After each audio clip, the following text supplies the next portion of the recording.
Hello and warm welcome to this closing session today. Friends, we have arrived at the last session, the valedictory session for our BRICS Academic Forum. It was an excellent exercise, and as you would agree, all of us collectively explored all different facets of our partnership, of the larger global order that is unfolding. And I'm extremely glad that today we are joined in this session by India's Sherpa, Shri Sanjay Battacharya. Warm welcome to this session, sir. And my dear friend, ORF's President, Dr. Samir Saran is also here with us.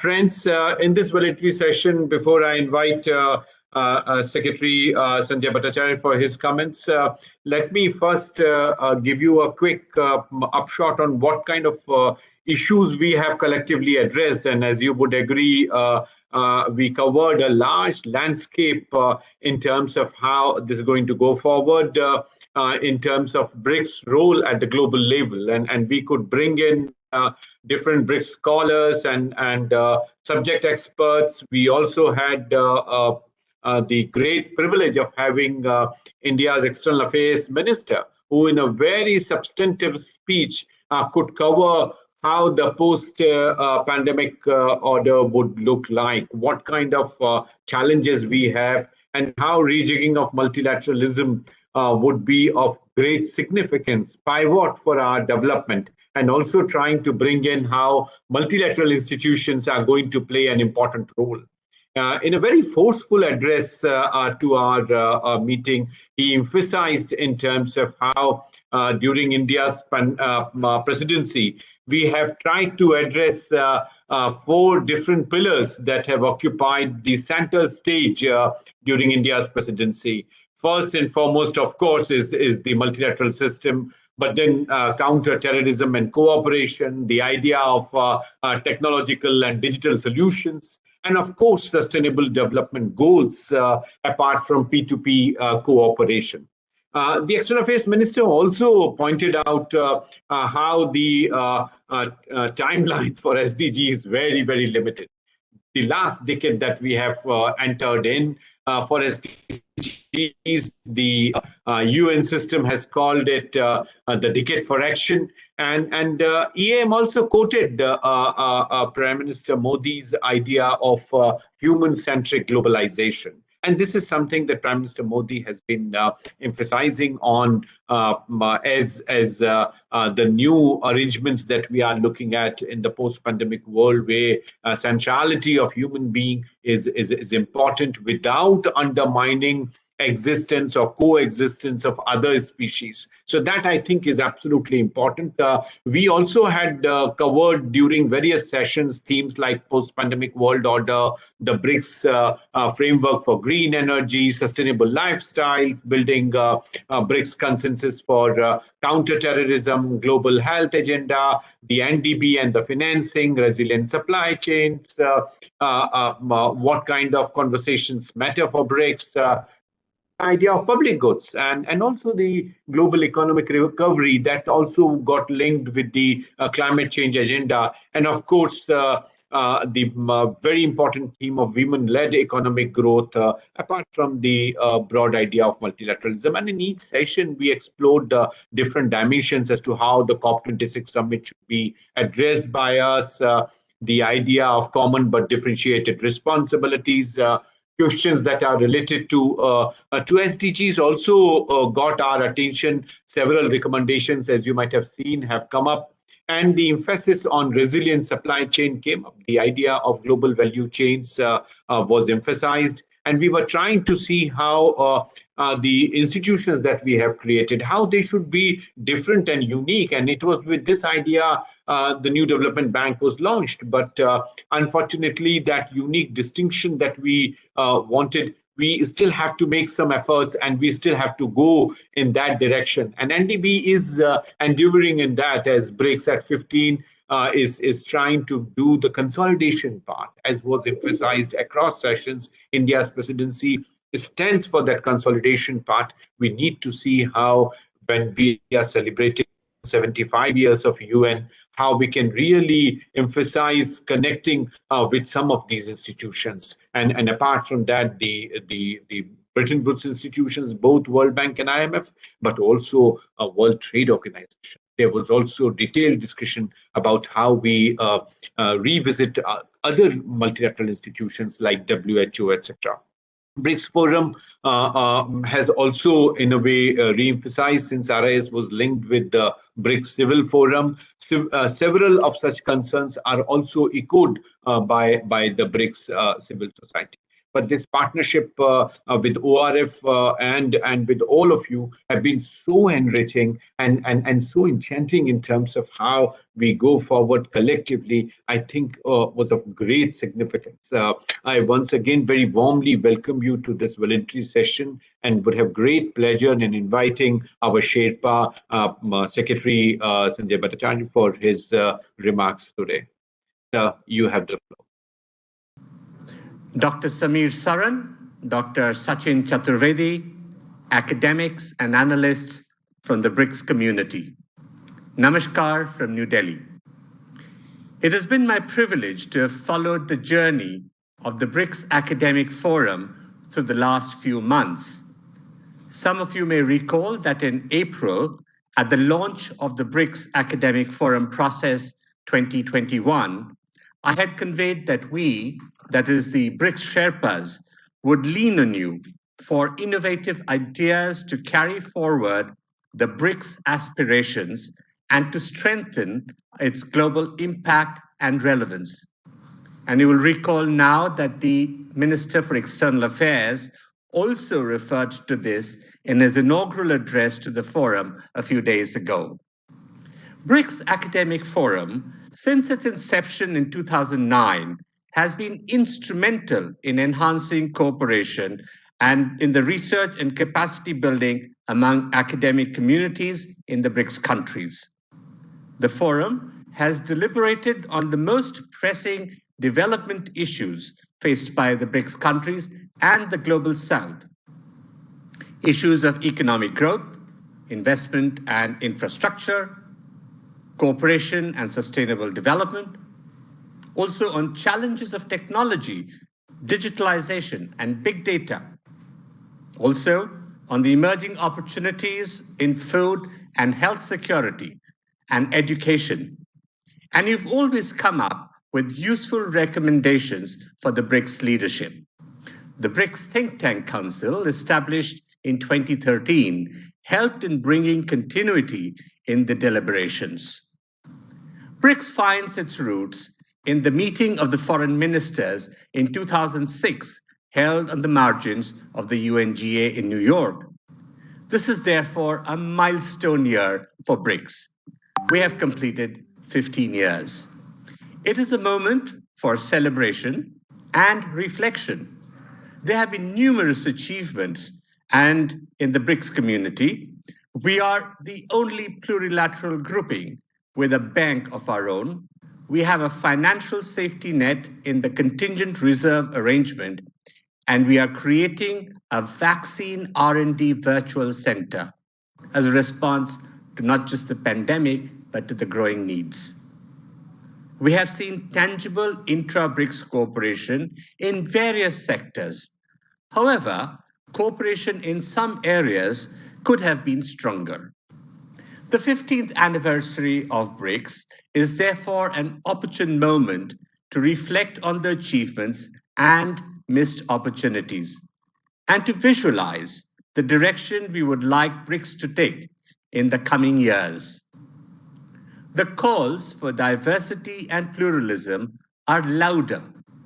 The demands for global reform governance and multipolarity are stronger, and BRICS is at the heart of it. I understand that the BRICS academic process through the last few months has delved on various issues of importance to the BRICS cooperation, including issues such as multilateralism, international security, digitalization, climate change, gender, and SDGs. I've listened very carefully to all your suggestions. We strongly believe and value your insights as we take forward intra-BRICS cooperation.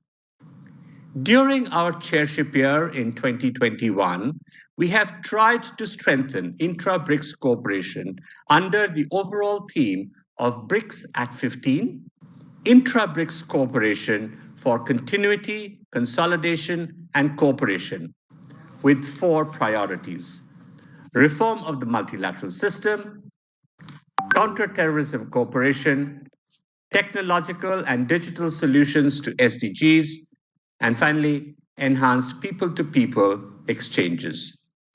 In June this year, our foreign ministers issued a joint statement on reforming and strengthening of the multilateral system.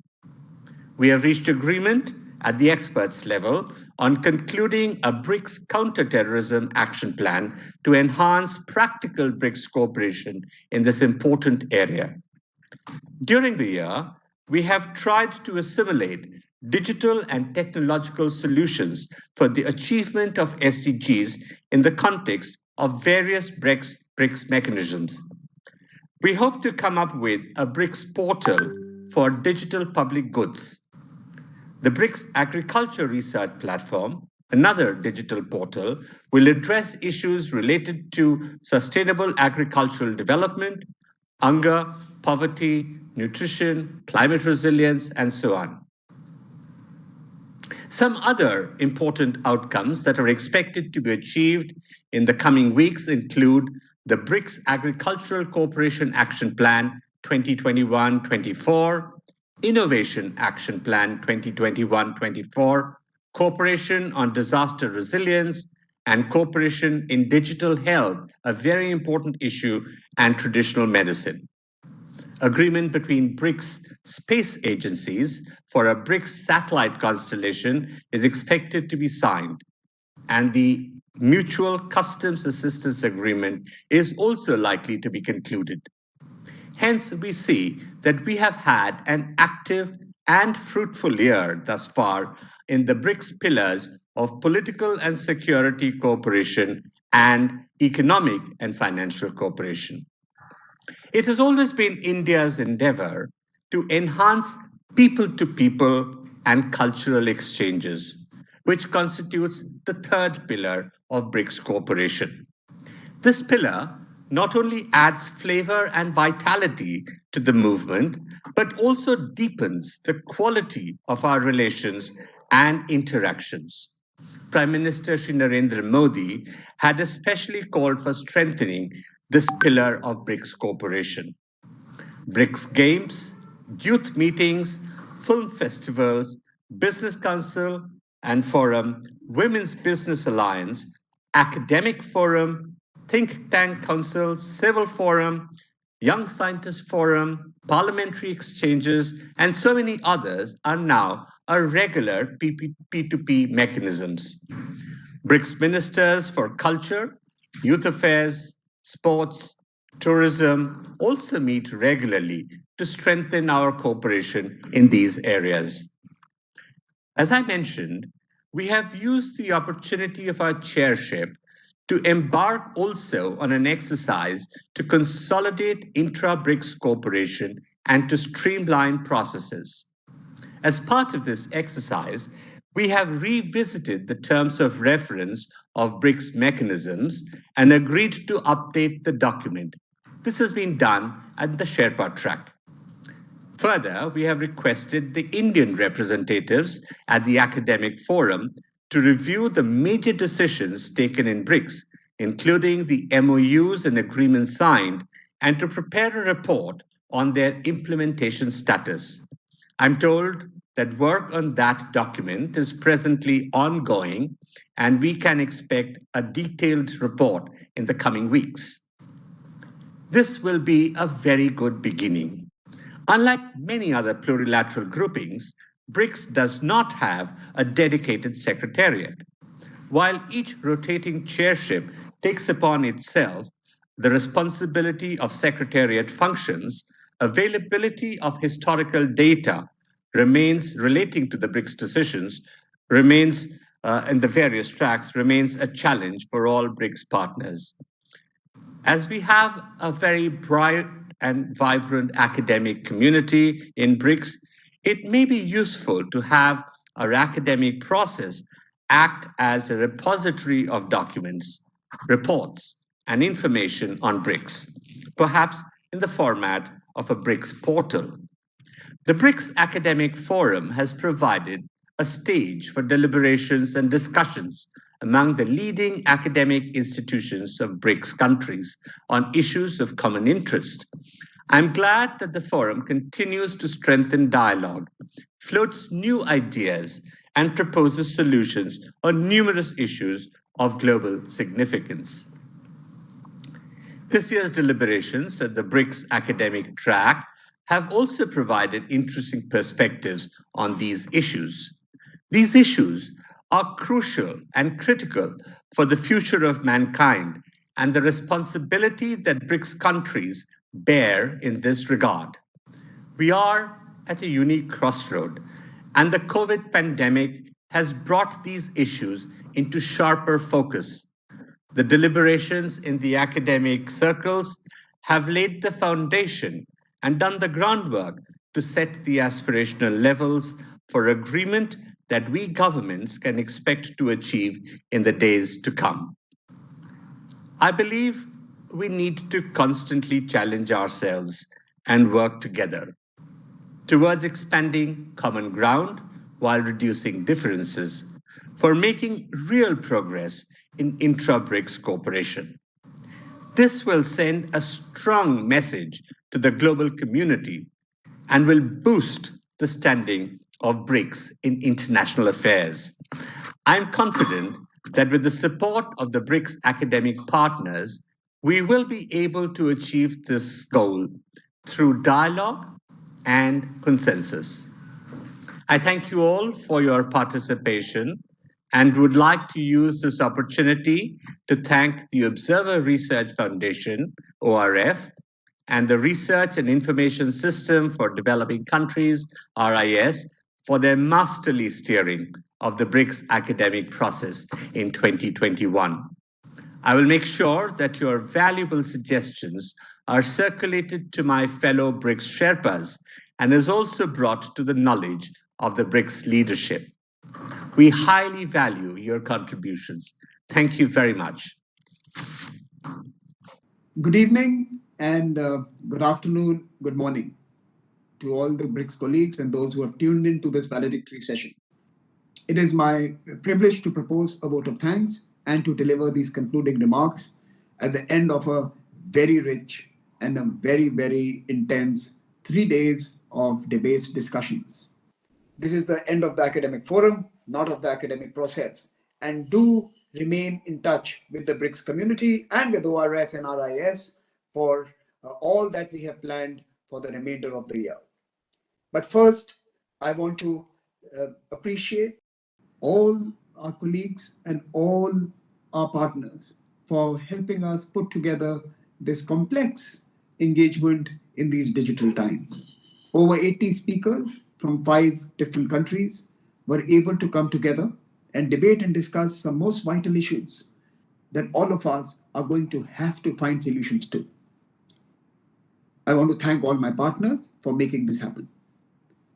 I want to thank the Ministry of External Affairs, led by the External Affairs Minister, Dr. S. Jaishankar, the Secretary and the Sherpa of BRICS, Mr. Sanjay Battacharya, the Sherpa and the Additional Secretary, Mr. P. Harish, and their teams for all the support that has allowed us to deliver this forum and to strengthen the BRICS academic process through the Indian presidency. Thank you very much, sirs.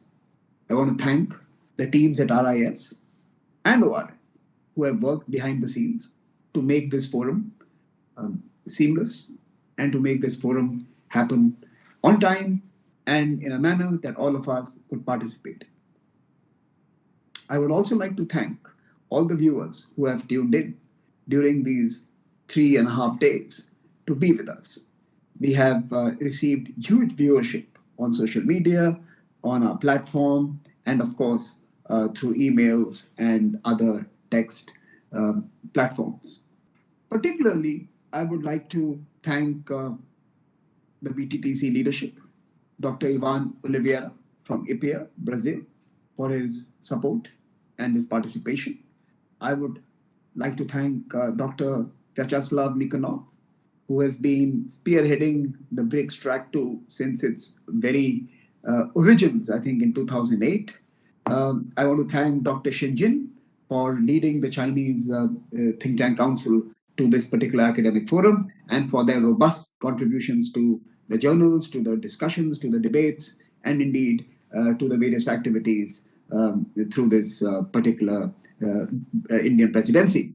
I also have a special thank you for Dr. Zondi, the head of the South African delegation, whose cheerful and enthusiastic presence has always lent new fervor and energy to the BRICS process. So thank you, colleagues, and thank you, friends, for your support. And we look forward to engaging with you during the rest of the year and then through the Chinese presidency in the year ahead. At this time, I would like to share three thoughts. The first, Mr. Sanjay Battacharya's message, a remarkable message, outlined the progress the Track 1 format has made under the Indian presidency and through the years. It would be fair to say that it throws a research challenge for all of us. The BRICS think tank community, the academic community, the researchers have to keep up with the energy and the speed at which the Track 1 is moving the BRICS agenda. In some ways, the academic community has to keep pace and, in fact, has to find new horizons for the BRICS to embrace. And in that sense, it is time for us to put more into the Track 2 so that we can keep pace and, in fact, complement and supplement the efforts of the Track 1. And I think in the remainder of our presidency and in the years ahead, we should keep challenging the Track 1 with new ideas, with new suggestions and new recommendations. The second, it was very clear from the discussions that many of our old assumptions are passé. They are outdated. Many of our understandings of institutions, of international relations, of economic architectures, of domestic frameworks have been dramatically implicated by the pandemic. A new world beckons. And BRICS, being a diverse group which represents a huge cohort of humankind, will have to be at the forefront to define this new world order. From the rules of multilateralism, which require a complete rethink, to plurality in decision-making bodies, international decision-making bodies, to the way we protect and offer social protection to the largest cohort of informal workers around the world, to the digitalization of societies and what it means for all of us, to embracing women-led international economic and political order, to finding new ways of mainstreaming those who have been excluded before. All are important imperatives. Each one of them has been highlighted in these various debates over the last 4 days. And the new BRICS Charter is indeed something the academic community needs to start scripting now.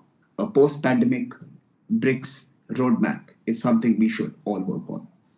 And I would suggest that we start it now. And perhaps post this academic forum, along with our colleagues from other BRICS countries, we should embark on this important project. Third, BRICS has a very important instrument to support it. The New Development Bank, which is a rare creation of a plurilateral grouping. In fact, I do not think any other plurilateral grouping has put together an institution of this scale and reach, is an important institution that now needs rejuvenation and perhaps new direction and perhaps also a new blueprint. We all are fighting and will have to respond to the challenge of climate change. We will all have to provide employment, purpose, protection, and paychecks to our populations in the fourth industrial revolution. The NDB must be to the fourth industrial revolution what the World Bank was to the second and third. Can the New Development Bank reorient its roadmap, its charter and its ambitions, and deliver green growth, digital growth, and inclusive growth is a question that we all must work on and support the New Development Bank by providing insights and ideas. This was also something that was discussed in the last 3 to 4 days. But all of this is possible in a stable and peaceful world. As the External Affairs Minister pointed out in his inaugural address, countering terrorism remains the enduring challenge for humankind, and certainly BRICS has an important role to play. We must come together and strengthen the global resolve to respond to the scourge that has remained with us for far too long. It is impossible for me to capture the rich debates and the plethora of ideas that were produced over the last 3 days. I'm not going to try and do so. But I'm certainly going to thank all of you for sharing those, for producing those ideas, for proposing certain solutions, and for describing certain roadmaps towards a common, stable, prosperous, inclusive future. I want to thank Mr. Sanjay Battacharya, the BRICS Sherpa for India, for his valedictory address. Thank you so much, sir. You have infused new energy and have motivated us to keep up with all the work that BRICS is proposing to put into place under the Indian presidency. I want to thank the External Affairs Minister for his inaugural remarks. It demonstrates that what we do in the track 2, what we do in the academic community matters to the formal track, and it will encourage us all to devote greater attention and greater focus for producing new ideas that the world seeks.